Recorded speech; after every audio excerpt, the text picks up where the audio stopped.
from your local news leader. This is 13 News at 11. The night team begins with breaking news in Chesapeake. That's where crews are on the scene of an apartment fire. The address is the 3000 block of Parkside Drive in South Norfolk, and 13 News is the only station on the scene. The night team's Wayne Carter joins us now live. And Wayne, what else can you tell us?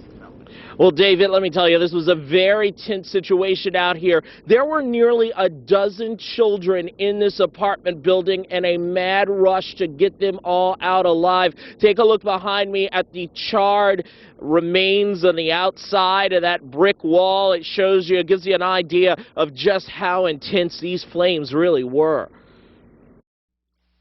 Get out, get out, get out. We think it's going to blow. That's what Rhonda Smith and other residents of this apartment complex heard as flames shot through the building. A split second, that's what it was, a split second. And there's nothing you could do. There's nothing you could do. I was trying to put on shoes. I had my night clothes on. Nothing I could do but just grab my pocketbook and run out the door. She stood helpless, knowing what she's wearing is likely all she has, as flames destroyed these apartments in minutes. It's a huge rush out for Jasmine Knight and the 5 kids under her roof. We just tried to run down and the flames started shooting, and as the flames started shooting, I grabbed my son and I grabbed my niece and I tried to pull them down the stairs, and then that's when I hit the ground and just I messed up my elbow and my leg. You were trying to get your kids? Yes. Fire crews rushed out here, but residents say the flames were so big there wasn't much they could do. It was up high. I mean, you can see it coming from the roof. Firefighters say they haven't figured out what started all this, but 13 News tracked down the woman who does know. My 2-year-old came and got me, and he was speaking his baby language, and I just was like, the candle? And he was like, yeah. She says her toddler opened a shut door and pulled down a burning candle, igniting her bed and the whole building. What'd you see? My bed on fire. Flames. All that was black. Yeah, a simple Glade plug-in candle, not being used for light or heat or anything, but just to have some scent in that apartment seems to have caused all of this, at least what that one woman is telling us. It's something fire investigators are going to look into as they try to figure out the cause of all this, and the families all affected try to find some place to sleep tonight, but we are told that everyone is okay. No one seriously hurt in this fire. We are live in Chesapeake tonight. Wayne Carter, the 13 News Night Team. All right, thanks, Wayne. Our other big story this Monday night, more trouble from Mother Nature. Another storm is headed our way while we're still drying out from our combination of rain and snow, and areas to the north are still buried under 2 feet of snow. But Mother Nature is calling again with much of the same. That has prompted the state of emergency for Virginia to be extended through Wednesday. Here's what the storm is doing right now. Several inches of snow fell in Tennessee this morning, causing a number of rush hour crashes. The heavy, wet snow also kept power crews on alert, watching for falling lines. It's expected the snow will change to rain tonight. First up, our weather authority with the latest on this upcoming storm. Chief Meteorologist Jeff Lawson has been tracking the system. Now, Jeff, we're talking about rain for the most part, but we'll see some snow at the end of this system? Yeah, and maybe even very briefly at the beginning, especially the inland areas and some of the far northern spots, definitely at the beginning and then again at the end. And that's why we have winter storm watches out for northern areas of the eastern shore, back through the northern neck, the middle peninsula, back through far, far interior sections of south side, essentially about Williamsburg north and west, or south and west really. And you can see as we put everything and span out a little bit west of here, that's what we're talking about. And you just mentioned, in fact, Tennessee, for example. Those are the spots right now that are getting the precipitation. You can see heavy snow over Louisville and all the way down to about the Nashville area. All of that mess is heading pretty much due east, and that puts the rain-snow line, as you can see, as everything moves in the general direction of Virginia. It's going to put it pretty close to us toward morning, or excuse me, toward tomorrow afternoon, and then the following morning, we're going to look for a change back from the rain to some snow. And we're going to talk about a potential of a little bit of a dusting in a few areas. I'll tell you where the best chance of that occurs coming up in a few minutes. A lot of problems with some wind, some tidal issues as well. A lot to talk about in just a few minutes. For now, that's the latest, though, live from the 13 News Weather Lab. Thanks, Jeff. In the meantime, Lancaster and Accomack County schools have canceled classes for tomorrow because of last weekend's snow.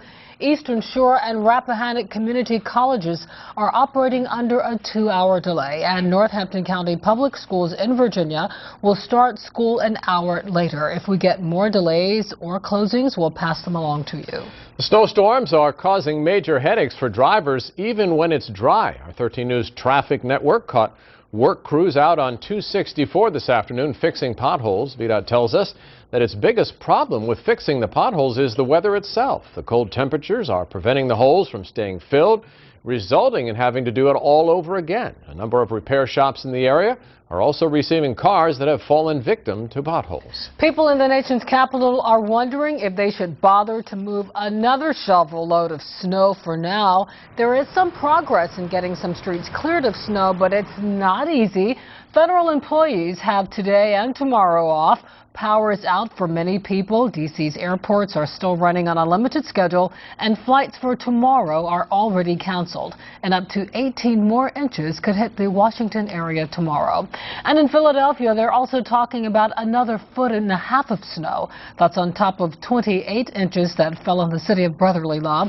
That would make this winter the snowiest since Philadelphia started keeping records back in 1884. The major highways are clear in Philadelphia tonight, but hundreds of side streets remain covered in the white stuff. Coverage of this later storm continues in our next segment with the full forecast, and we have an update, of course, for you on 13 News Daybreak at 5 a.m. The latest watches, warnings, and radar views are available on the weather page of WVEC.com. Other news now, and an update to a disturbing crime we told you about on Friday. Police have arrested a 17-year-old for allegedly raping and robbing a woman in Virginia Beach. It happened early Friday morning in the parking lot of an apartment complex in Bayside Arms. According to a search warrant obtained by 13 News, the suspect confessed to the crime during an interview. The victim says she can breathe a sigh of relief knowing her attacker is behind bars. I'm really happy because I got my life. That's the more important thing to me, my life. Yes. A second suspect is still out there. If you know anything, give the crime line a call. That's 1-888-LOCK-YOU-UP. In Norfolk, there's a search tonight for suspects in a dangerous morning break-in and carjacking. Police say a man returned to his home on Durr Road and walked in on a burglary. The suspects took off out the back door, then carjacked a neighbor's vehicle. No one was hurt. Police are looking for 3 suspects, one in a stolen silver or gray town car, and 2 others in a green minivan. Portsmouth voters may soon head to the polls to decide whether Mayor James Hawley should be removed from office. Organizers leading a recall effort tell 13 News they have 8,000 signatures. That's more than the number needed to trigger a recall. They began collecting names in August after City Council voted for Hawley to resign. Hawley faced criticism over using a city-paid worker for personal tasks, but said he would not quit. All due respect to the mayor, he served the city for a long time, but as with anyone who grows older and loses the ability to be in full control of circumstances, it's time for him to move on, and we respectfully ask that he do that when the recall petitions are verified. To have done most of the Recall work. organizers plan to turn the signatures in for verification in the coming weeks. Tonight, the USS Cole is headed out to sea and to its next mission. The Cole shoved off from Naval Station Norfolk late this afternoon. That was after a series of delays through the course of the day. The Cole will be gone for 7 months. The mission is maritime security operations in the Mediterranean and the Persian Gulf.